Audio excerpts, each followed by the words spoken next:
Hi friends, I welcome you all in this amazing lecture जहाँ हम लोग पढ़ने वाले हैं फ्लेमिंगो बुक की एक ब्यूटीफुल स्टोरी जिसका नाम है Indigo, which is written by Louis Fischer. दोस्तों, लुइस फिशर ने एक बुक लिखी थी जिसका नाम है the life of Mahatma Gandhi. इसी बुक से कुछ पार्ट उठा करके इंडिगो चैप्टर में डाला गया है। दोस्तों, मैंने कुछ वर्ड मीनिंग्स लिखे हैं जिसे हमें पता होना बहुत ही ज़रूरी है। आप चाहें तो वीडियो को पॉज करके इसे पढ़ सकते हैं। अब लखनऊ में 1916 में दिसंबर 1916 में इंडियन नेशनल कांग्रेस का वार्षिक सम्मेलन हो रहा था, यानी कि एनुअल कन्वेंशन हो रहा था, जहां पर 2301 डेलीगेट्स यानी कि प्रतिनिधित्व और कई सारे विजिटर्स भी आए थे। लेकिन उसी के दौरान एक अननोन पीजेंट आता है और गांधी जी को बोलता है कि मैं राजकुमार शुक्ला हूँ, मैं चंपारण डिस्ट्रिक्ट से बिलोंग करता हूँ, मैं चाहता हूँ कि आप मेरे डिस्ट्रिक्ट चले और मेरे प्रॉब्लम को सॉल्व करें। लेकिन गांधी जी ने चंपारण डिस्ट्रिक्ट का नाम पहली बार ही सुना था, उन्हें इसके बारे में कुछ भी पता नहीं था। दोस्तों, आपको बता दें कि चंपारण बिहार में लाई करता है। अब ये जो राजकुमार शुक्ला है ना, ही इज इलिटरेट बट रिसोल्यूट, यानी कि वो अनपढ़ तो है लेकिन दृढ़ निश्चयी है। वो एक शेयर क्रॉपर है। जब ब्रिटिश इंडिया पे राज करते थे तो शेयर क्रॉपिंग सिस्टम चलता था। उस टाइम सारे लैंड्स, अधिकतर लैंड्स ब्रिटिश के अंदर ही होता था। तो जो इंडियन टेनेंट्स हैं या फिर इंडियन किसान हैं, वो इन फील्ड्स में काम करते थे, क्रॉप्स को ग्रो करते थे, लेकिन इसके बदले उन्हें कर देना होता था। लेकिन ब्रिटिश थोड़ा समय के बाद बहुत ही ज़्यादा कर लेने लगा और जो किसान नहीं दे पाते थे उन्हें पीटता था, मारता था और तड़पाता भी था। तो इसी का कंप्लेन लेकर के वो इंडियन नेशनल कांग्रेस के हो रहे वार्षिक सम्मेलन में जाते हैं, जहां पे उन्हें किसी ने कहा था कि जाइए महात्मा गांधी से बात कीजिए और आपका प्रॉब्लम का सॉल्यूशन जरूर होगा। अब राजकुमार शुक्ला महात्मा गांधी को हर जगह फॉलो करता है लगातार 1 वीक तक। वो बोलता है कि प्लीज़ सर, एक डेट फिक्स कीजिए। तो गांधी जी उस किसान की इच्छा को देख करके बोलते हैं कि ठीक है, तुम फलाना फलाना तारीख को कलकत्ता आ जाना और वहाँ से मुझे ले जाना। बहुत सारे मंथ्स पास हो जाते हैं और फिर फिक्स डेट पर राजकुमार शुक्ला कलकत्ता में महात्मा गांधी का इंतज़ार कर रहा होता है। तो वो तब तक इंतज़ार कर रहा होता है जब तक महात्मा गांधी फ्री नहीं हो जाते हैं। उसके बाद दोनों एक ट्रेन लेते हैं, फिर वो पटना चले जाते हैं। पटना में वो राजेंद्र प्रसाद के ऑफिस लेकिन राजेंद्र प्रसाद तो टाउन से बाहर होते हैं, इसलिए महात्मा गांधी और राजकुमार शुक्ला राजेंद्र प्रसाद से नहीं मिल पाते हैं। लेकिन राजेंद्र प्रसाद के ऑफिस के जो सर्वेंट्स होते हैं वो राजकुमार शुक्ला को अच्छे तरीके से जानते थे। राजकुमार शुक्ला हमेशा राजेंद्र प्रसाद के पास अपने ग्रीवांसेस लेकर के, यानी कि शिकायतें लेकर के आया करता था। चूँकि महात्मा गांधी भी राजकुमार शुक्ला के साथ गए थे, तो जो सर्वेंट्स है वो महात्मा गांधी को भी एक पीजेंट समझ लेते हैं। और जब महात्मा गांधी कुएं से पानी निकालने के लिए जाते हैं तो उन्हें अनटचेबल कास्ट से समझ करके उन्हें पानी निकालने से मना कर दिया जाता है। वो सर्वेंट्स ऐसा सोचते हैं कि अगर महात्मा गांधी कुएं से पानी निकालेंगे और कुछ बूंदें कुएं में गिर जाएंगी तो पूरा का पूरा पानी दूषित हो जाएगा, लेकिन यह उनकी गलत फहमी थी। अब महात्मा गांधी और भी सारी इन्फॉर्मेशन कलेक्ट करने के लिए मुजफ्फरपुर जाते हैं, जो कि चंपारण के ही रास्ते में पड़ता है। वो पहले से ही प्रोफेसर जेबी कृपलानी को टेलीग्राम कर देते हैं। जब वो मुजफ्फरपुर पहुंच जाते हैं तो प्रोफेसर जेबी कृपलानी अपने ढेर सारे स्टूडेंट्स के साथ महात्मा गांधी का स्वागत करते हैं। उसके बाद महात्मा गांधी एक प्रोफेसर मालकनी के यहाँ ठहरते हैं। प्रोफेसर एस मालकनी एक गवर्नमेंट टीचर थे और महात्मा गांधी बोलते हैं कि for a government teacher it is an extraordinary thing in those days to harbour man like me, यानी कि मुझ जैसे व्यक्ति को पनाह देना एक बहुत ही बड़ी बात है, बहुत ही साहस भरा कार्य है। वो ऐसा इसलिए बोलते हैं क्योंकि महात्मा गांधी एक लॉयर थे और वो एक देशभक्त भी थे और वो लोगों के लिए लड़ा करते थे। तो एक गवर्नमेंट टीचर के लिए महात्मा गांधी जैसे लोगों को पनाह देना उनके जॉब के लिए खतरा हो सकता था। प्रोफेसर को जॉब से निकाला भी जा सकता था, लेकिन प्रोफेसर इन बातों से नहीं डरते हैं। वो साहस करके महात्मा गांधी को पनाह देते हैं। अब महात्मा गांधी के आने की बात चंपारण तक फैल जाती है। जैसे ही चंपारण के लोगों को ये पता चलता है कि एक ऐसा दूत आया है जो कि उनकी मदद करना चाहता है, तो बहुत सारे लोग पैदल ही महात्मा गांधी से मिलने के लिए मुजफ्फरपुर चले जाते हैं। उसके बाद महात्मा गांधी मुजफ्फरपुर के लॉयर से मिलते हैं। फिर मुजफ्फरपुर के जो लॉयर्स हैं वो अपने केसेस के बारे में और फीस के बारे में बताते हैं। तो महात्मा गांधी बहुत ही ज़्यादा गुस्सा हो जाते हैं, क्योंकि जो लॉयर्स थे वो बहुत ही ज़्यादा फीस लेते थे। फिर महात्मा गांधी बोलते हैं कि आप ये सब करना बंद कीजिए, लॉकआउट्स जाना बंद कीजिए, लॉकआउट्स जाने से फ़ायदा नहीं होगा। वहाँ पर किसान डरे हुए होते हैं, जब तक किसान फियर से, डर से मुक्त नहीं होंगे तब तक उनकी जीत कभी नहीं हो सकती।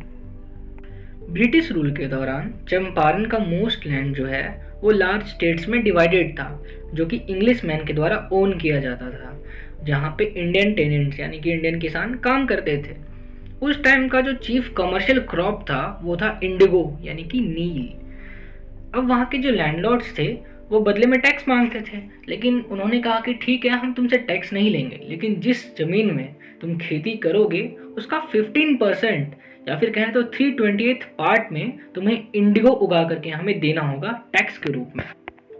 लेकिन कुछ टाइम के बाद क्या होता है कि जर्मनी सिंथेटिक इंडिगो उगाने लगता है और नेचुरल इंडिगो की मांग कम हो जाती है।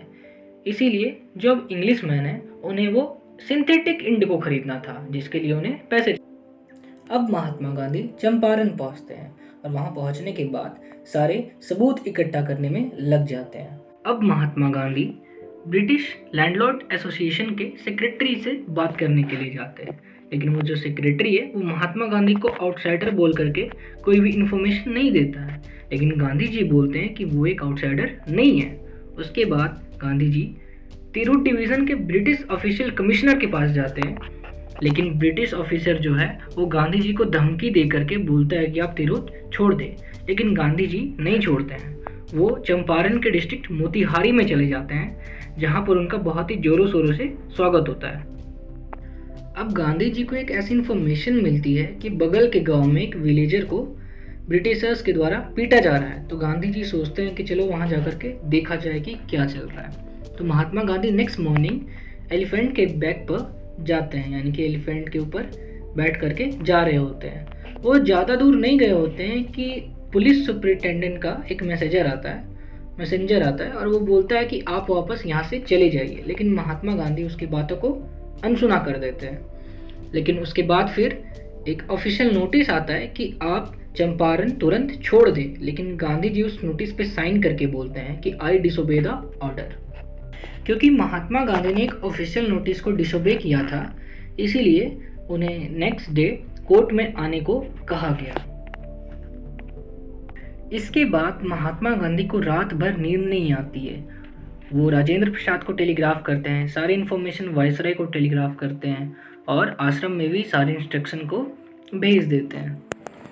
लेकिन जब सुबह होती है तो जो पूरा चंपारण है वो पीजेंट से भरा पड़ा होता है। फिर उन पीजेंट्स को ये नहीं पता कि गांधी जी कौन है, बस उन्हें ये पता है कि एक महात्मा आए हुए हैं जो उनकी मदद करना चाहते हैं और वो मुसीबत में हैं, इसीलिए उनका सपोर्ट करने के लिए सारे पीजेंट्स आ गए हैं। जब ब्रिटिश इतनी सारी भीड़ को देखती है तो वो सकपका जाती है, लेकिन वो महात्मा गांधी से रिक्वेस्ट करती है कि वो इस भीड़ को संभाले। फिर महात्मा गांधी के एक ऑपरेशन से पूरी भीड़ संभल जाती है। और फिर जब कोर्ट का प्रोसीजर शुरू होता है तो जो डिसीजन मेकिंग है उसमें देरी हो रही होती है। महात्मा गांधी एक लॉ ब्रेकर का एग्जाम्पल सेट नहीं करना चाहते थे।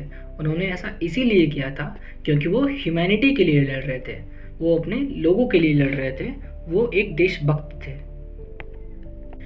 अब जज आते हैं, वो बोलते हैं कि हम जो प्रोसीजर है वो 2 आवर के रिसेस के बाद शुरू करेंगे, लेकिन गांधी जी मना कर देते हैं, बोलते कि जो सुनाना है अभी ही सुना दीजिए। तो जज परेशान होकर के गांधी जी को बेल कर देते हैं। इस तरह से Gandhi ji got bell without jail. उसके बाद फिर से जब कोर्ट दोबारा शुरू होता है तो जज बोलते हैं कि अब बहुत दिनों तक इसका जजमेंट नहीं सुनाया जाएगा और तब तक गांधी जी स्वतंत्र रह सकते हैं, इसमें कोई दिक्कत नहीं है। अब क्या होता है कि राजेंद्र प्रसाद, ब्रिज किशोर बाबू, मौलाना मजहरूर रख और कई सारे अदर लॉयर्स भी साथ में आ जाते हैं। फिर वो सब गांधी जी से मिलते हैं। फिर गांधी जी इन लॉयर्स से एक सवाल पूछते हैं कि अगर मैं जेल चला गया होता तो आप लोग क्या करते। तो जो लॉयर्स है वो बोलते हैं कि हम लोग तो यहाँ पर आपको एडवाइस देने के लिए आए थे, अगर कोई यहाँ पर एडवाइस लेने के लिए होता ही नहीं तो हम लोग वापस चले जाते हैं। लेकिन थोड़ी देर के बाद जो राजेंद्र प्रसाद है, वो सोचते हैं कि अगर एक अननोन पर्सन इन पीजेंट्स के लिए अपने आप को जेल ले जाने के लिए तैयार है तो हम क्यों नहीं।